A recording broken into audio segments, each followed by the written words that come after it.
E o dependente, ele era muito... ele gostava muito do desenho, da exemplificação que eu fazia. Do modo simples. Ele até queria levar, quero levar para ver, porque aquilo, de um modo simples, ele acabava sendo muito importante para ele. Mas onde eu quero chegar é que eu falava, morte pode ser que não ocorra nesse exato momento, mas tem muitas outras mortes que você não se percebeu. Aí eu fazia uma seta. Tem várias mortes. Tem a morte emocional. Aí eu explicava para ele. Você não está se sentindo isolado, você não está se sentindo triste. Aí tem a morte jurídica. Já não teve repercussões jurídicas, você não foi preso. Tem a morte familiar. Olha, você não está em conflito com a família. Aí eu falei, até a morte física, tem várias mortes que você tem que se atentar. E que isso vai te trazendo prejuízo, desgaste, não só para o teu corpo físico, que o excesso das drogas acaba bloqueando as energias do astral através dos centros de força e que não chega até o corpo físico e não faz o restauro adequado das células, né? E do físico se recompor. Aí entra a overdose. Que aqui no livro eu comento também, eu não vou dar spoiler, mas tem 8 tipos de overdose. Overdose não é só a quantidade de droga ingerida, mas tem outras condições que ele sequer pensa nisso. Dependendo, fala, puta, eu não tinha pensado nisso. Sim. Até nesses aspectos da família, jurídico, a pessoa não para pensar, né? Não percebe. Então eu fazia esse itinerário. Que perde os amigos, que muda... Sim, mudança de amigo, perdas afetivas, perda higiene, de toda ordem. Autoestima. Perda de toda ordem, exatamente. E adianta para quem está próximo ir lá tirar uma foto do estado, comparar com como estava e mostrar para a pessoa? Isso tem algum efeito, um modo mais agressivo ou não? Então, depende como você vai fazer isso. Tem algumas técnicas que a gente usa, no AA se usa, no NA se usa, que é chamar todas... Uma hipótese, vou dar um exemplo. Tá. O alcoolista. Certo. Chamar todas as pessoas de referência a essa pessoa, o chefe dele, o pai, a namorada, tal, pessoas de peso, chama todas elas para uma reunião, sem ele saber. Aí todo mundo falar ao mesmo tempo. Você não percebe que realmente você já passou dos limites? Quantas perdas você teve? Você não vê que isso pode ajudar, mas assim, dentro de um ambiente fechado, com acolhimento, pessoas, né? Exatamente, não é pôr ele na parede, agredir, não, é pensar no bem que você pode extrair disso, né? Para que ele se conscientize, pode ser uma técnica interessante, mas de que forma está sendo conduzida e por quem está sendo conduzida e que finalidade, né? Então acho que é muito... eu sempre penso em Che Guevara, hay que ser duro, pero sem perder a ternura. Isso é fundamental. Né? E a família sozinha é mais difícil de dar conta, é sempre mais importante procurar quem procurar? Ajuda espiritual, alguma casa espírita, Tudo que for possível, tudo que for aceitável, tudo que naquela condição, naquele momento ele aceitar, é bem-vindo.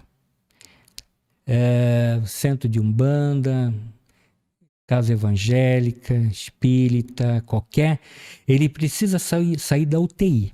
Certo. Isso é um fato fundamental. Onde ele aceitar, onde ele concordar. Ele não quer ir no psicólogo, eu não sou louco. É a primeira coisa que ele vai... Não tem problema, Nós vamos com tranquilidade, vamos colocando alternativas, dando alternativas. É interessante que nessa lida, eu, pela experiência que eu tive, os pais também, eles não estão olho a olho com os filhos. Eles estão desconectados. Eles vão perceber depois de 3, 4 anos de droga.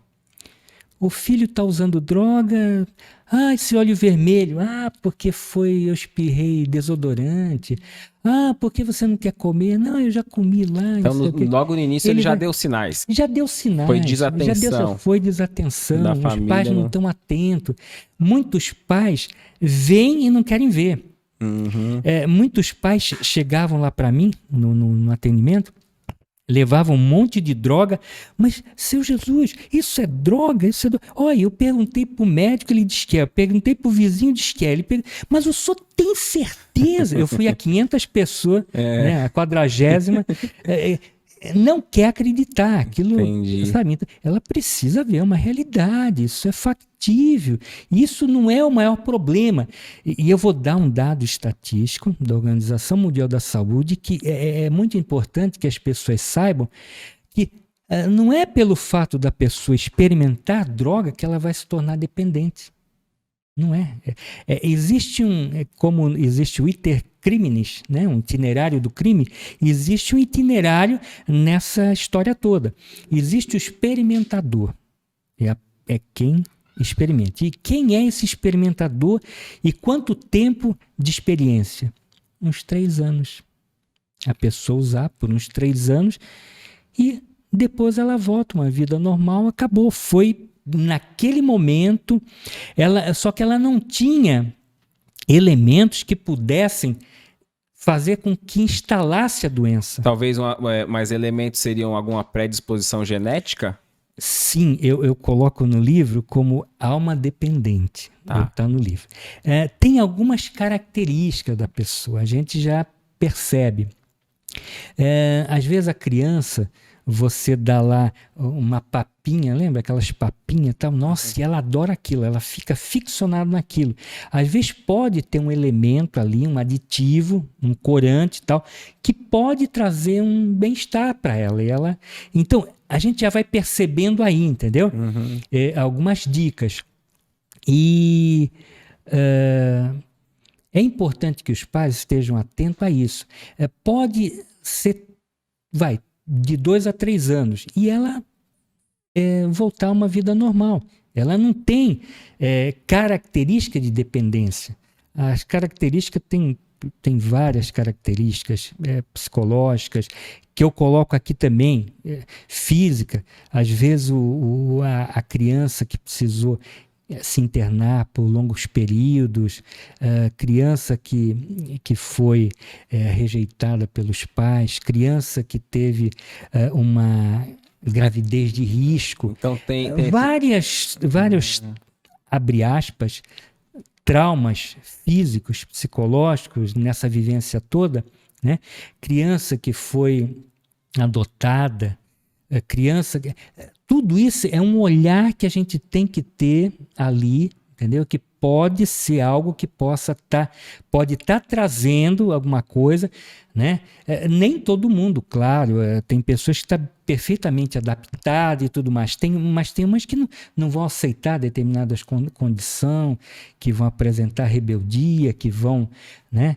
Então é super importante. Mas a pesquisa que eu ia falar é o seguinte, dessa pessoa que experimentou, 90% vai voltar ao normal.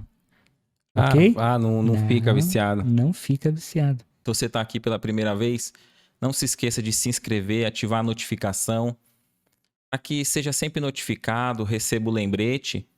E até mesmo uma amiga minha me ensinou, né, sobre essa parte do marketing, que o YouTube, ele compreende qual que é o público-alvo, qual que é o perfil daqueles que estão se inscrevendo e passa a mostrar esse conteúdo para mais pessoas que possam gostar. Então, você se inscrevendo, você está ajudando que conteúdos edificantes cheguem até mais pessoas.